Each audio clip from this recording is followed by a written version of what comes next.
अशा कशाला जन्मोजन्मी तुला दास जर जन्मोजन्मी व्हायचं असेल तर त्याचं भक्त बनून जन्मोजन्मी आपल्याला राहावं लागेल. लक्षात घ्या. हा ह्याची व्हावी माशी जन्मोजन्मी तुझा दास. पण म्हणले ठीक आहे. आणि त्याच्या पुढं तुकाराम महाराज म्हणले एकदा का मी तुझा दास झालो. आपण जाताना पंढरीला काय म्हणून देवाला जायचंय, मला तुझं दास बनवून ठेव. एकदा तू जर माझा दास बनवलंस तर फायदा काय होईल. तुकाराम पंढरीचा वारकरी वारी चुकवणे ती हरी. हा पंढरीचा मला वारकरी बनव, मला वारी तेवढी माझी चुकू देऊ नकोस. पण तुकोबर आहे तुमची वारी चुकवणं न चुकवणं किंवा नाही चुकवली किंवा चुकवली, तुम्हाला पंढरीच्या वारी झाल्यानंतर फायदा काय. तर तुकाराम महाराजांनी अभंगाच्या 3ऱ्या चरणामध्ये फायदा सांगितला. शांत चित्त नाही का, संत संगते ही सदा नाही. पंढरीचा वारकरी वारी चुकणे संत संगे सर्व काळ अखंड प्रेमाचा खंड. तुम्ही आता किती तारखेला निघालाय आता? 15 तारखेला निघालाय. घरची आठवण कुणा कुणाला झाली त्याने हात वर करा. सगळ्याला झाल्या पण खोट्या बोलते द्या. कशा कशा कधी कधी यांना आठवण झाल्या सांगू तुम्हाला. सकाळचा नाश्ता झाला रे झाला म्हणलं की तुटाक जाऊन बसते द्या. लावलाच फोन घरी अंडी का वैरण मस्त देते का काय राहणार कमी बिमी आल्या का. अशा जेवल्याला नाही जेवल्या दुपारच्या. हा गासगावताला पाणी दिलं का तुम्ही, जेवला का, आहे का ध्यान पंढरीकडं. हा ध्यान नाही पण ऐका अखंड प्रेमाचा कल्लोळ. तुम्ही 15 तारखेपासून निघालाय फक्त भगवंताचं आणि साधू संतांचं नामचिंतन करत निघालाय. काय करत निघालाय. हा पण ऐका ज्यावेळेस भजन कीर्तन चालू असतं आणि त्यावेळेस घरचा विसर पडतो त्या क्षणी आपण देवाचा असतो, देव आपल्या समोर असतो. फक्त आपण ह्याच्यातून बाहेर निघालो आपल्याला नाशिवंत असणारा प्रपंच लगेच देण्यात येतो. तुम्हाला वाटत असेल मी तुमच्या पुढे उभं राहिलो म्हणजे मला येत नाही का. माझी तुमची दशा सेम आहे. मी जोपर्यंत कीर्तनात आहे तोपर्यंत मला घर आठवत नाही. पण एकदा कीर्तनात बाजूला सुटलो की मला देखील घर आठवतं. आलो आलो बरं अर्धा तास म्हणजे असं काही नाही की आम्हाला देखील प्रपंच सुटला नाही. पण संतांच्या सणाचा फायदा काय. संत संगे सर्व काळ अखंड प्रेमाचा कळवळ. 12 गावची लोक आहेत लक्षात घ्या. पण प्रेम प्रेम सुख देई प्रेमाविन नाही समाधान. सगळी एका गावाची एका आईची लेकरं असल्यासारखं तुम्ही 15 तारखेपासून चालता. ही वारकरी संप्रदायाची ताकद. म्हणून तुकाराम महाराज म्हणते संत संग सर्व काळ अखंड प्रेमाचा कळवळ. आता मुद्द्यावर म्हणजे ठीक आहे महाराज एवढं दिल्याच्या नंतर तुम्हाला बास होईल का.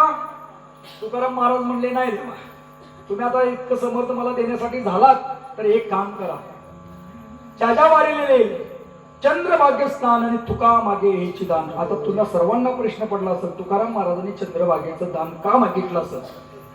चंद्रभागे स्नान आणि तुका मागे हेची दान. अभंगाच्या शेवटच्या चरणामध्ये सुरुवातीची 3 चरण घेतली पण शेवटाला तुकाराम महाराज म्हणले मला चंद्रभागेला स्नान करावं आणि हे मला दान द्या. आता हे सगळं सांगण्यासाठी आहे कीर्तन.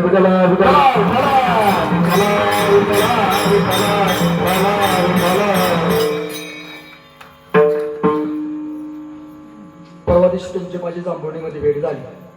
काही जणांनी ओळखलं काही जणांनी ओळखलं नाही. कारण मी कीर्तनाला नसलो का मी वेगळ्या ह्याच्यात असतो. पण तात्या तुमची सर्वांची भेट झाली बरं वाटलं. परत तुमच्या चहाच्या तळावर रिंगणवाला रिंगणाच्या बी तळावरती आम्ही आलो ओंकार सुटी काय समाधान वाटलं. तात्याने त्यांनी सांगितलं की म्हणजे महाराज बापूंच्याच घरी आपल्याला कार्यक्रम करायचा. म्हणलं चला ठीक आहे आलो सेवेसाठी. काय समाधान वाटलं. एवढीच लोक आहेत की ह्याच्यात 3 पट आहे. ह्याच्या 3 पट आहे पण ती कुठं आहे ती पण मी सांगतो तुम्हाला. वर्त शाळेत आहे ती जी कीर्तनाला करतं टाळाटाळी. आता मेघाने माणसाला म्हणलं ना कीर्तनाला चला ना नाही म्हणले मला ताप आलाय. चला ना कीर्तन नाही मला कणकणी आल्या. अंगात ताप काय येतो. अंगात ताप काय येतो. वारीला चाललोय आपण. अंगात ताप काय येतो तर अंगात आपले आहे पाप आणि पाप पुढे येऊन देत नाही. मग ते पाप काय करतं.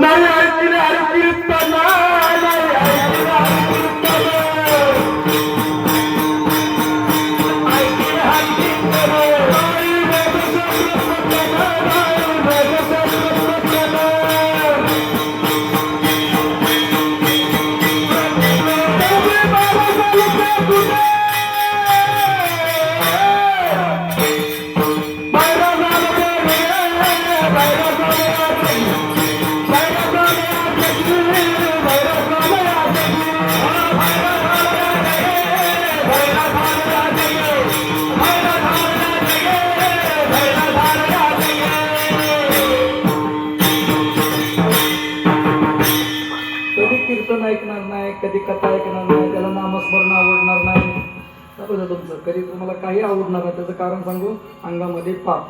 आणि ज्या ज्या माणसाला कीर्तनाला जावं वाटत नाही, हरिनाम गाव वाटत नाही, हरिनामामध्ये नाचू वाटत नाही, समजून जायचं आपल्याला कोणीतरी झपाटलंय. हा, आणि जी जी हरी कीर्तनाला नामस्मरणाला जे पुढे येतात लक्षात घ्या, त्यांनी समजायचं परमेश्वराची कृपा आमच्यावरती आहे. काय मग ती आहे म्हणून गप्प बसायचं नाही. जेव्हा जेव्हा भजन होईल, जेव्हा जेव्हा कीर्तन होईल, ऐकायचं. आता वेळ नाही म्हणून प्रमाण देऊन सगळ्या गोष्टी मी सांगू शकत नाही हो तुम्हाला. आता सगळ्या गोष्टी माझ्या समोर डोळ्यासमोर उभा राहतात. पण कीर्तन राहिले आता 20 मिनिटं. किती राहिली? 20 मिनिटं. आता 20 मिनिटं करत करत मी हाणणार 1 तास. विठाला विठाला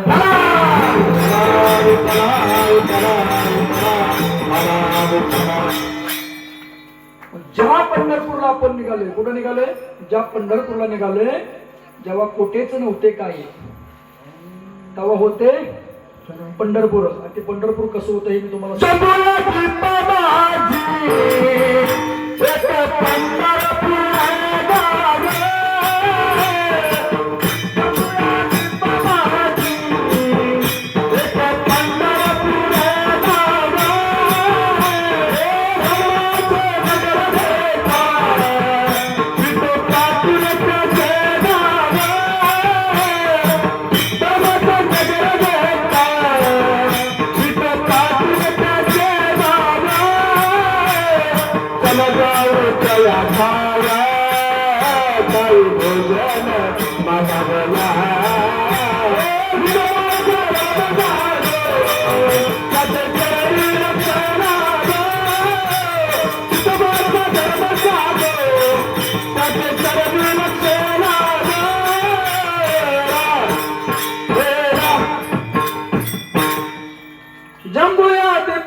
एक पंढरपूर गाव धर्माचे नगर देखा. पांडुरंग भगवान परमात्म्याचं पंढरपूर ना ते धर्माचं नगर आहे.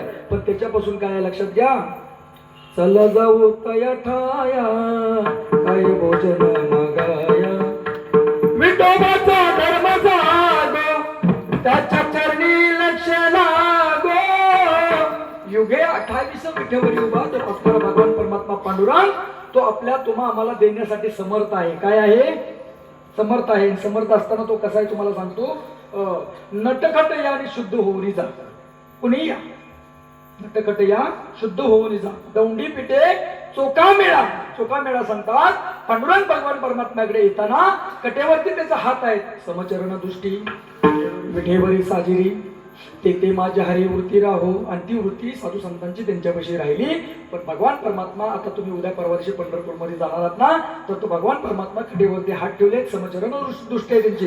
कारण का, येणाऱ्या भक्तांकडे पाहत असताना तो भगवान परमात्मा माझा असा कधीच पाहत नाही. तो फॉर्च्युनर मधून आला आणि तो मोटरसायकलवरून आला असा देव कधी पाहत नाही. पाहत असताना सर्वांना एका नजरेने पाहतो. देव तुमच्याकडे जर पाहायला लागला तर देव असं म्हणणार नाही, तू म्हातारे तू बंगल्यात राहतीस, ए मौशे तू झोपडीत राहती, असा देव म्हणत नाही. लक्षात का? पण झोपडीत राहणारा मात्र पहिला पाहतो. पहिला पाहतो. प्रत्येक संतांचा तुम्ही अभ्यास करा. प्रत्येक संत झोपडीतच राहिले, पण देव त्यांच्या घरी गेला. दाखवा मला एखादा असं नगर राजा, त्यावेळेस राजा होते, नगर होते, देव राजवाड्यात गेला. भक्तावरती आघात आल्याच्या नंतर देव राजवाड्यात गेला. पण देव झोपडीवाल्याला पोहतो. पण भाव तेवढा पाहिजे. तोर प्रेमाचा भाव केला, तोर प्रेमाचा भाव केला, तोर प्रेमाचा भाव केला, तोर प्रेमाचा भाव केला. हाची गोष्ट तळाला, हाची गोष्ट तळाला.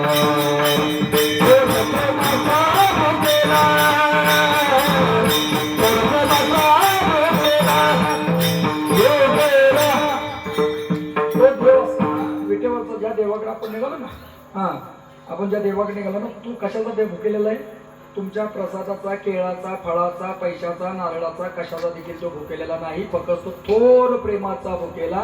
हाची दुष्काळ तयाला. ज्या ज्ञानोबारायांना मागितलेलं अन्न समाजानं खाऊन दिलं नाही, मातीमध्ये तुडवलं, आज त्याच ज्ञानोबारायाची डोळ्यानं तुम्ही सर्वांनी पाहता. म्हणून ह्या जगामध्ये तुम्हाला सांगतो, कीर्ती होण्यासाठी, आपली कीर्ती होण्यासाठी माणसाला काय करावं लागतं? मरावं लागतं. काय करावं लागतं? आपलं नाव. या महाराष्ट्रामध्ये एक खरी गोष्ट आहे, जोपर्यंत एखादा माणूस जिवंत आहे तोपर्यंत त्याचं नाव होत नाही, पण तो माणूस गेल्याच्या नंतर त्याचं नाव होतं. ऐका, ज्या ज्ञानोबरायला खाऊन दिलं नाही, करून दिलं नाही, त्या पांडुरंग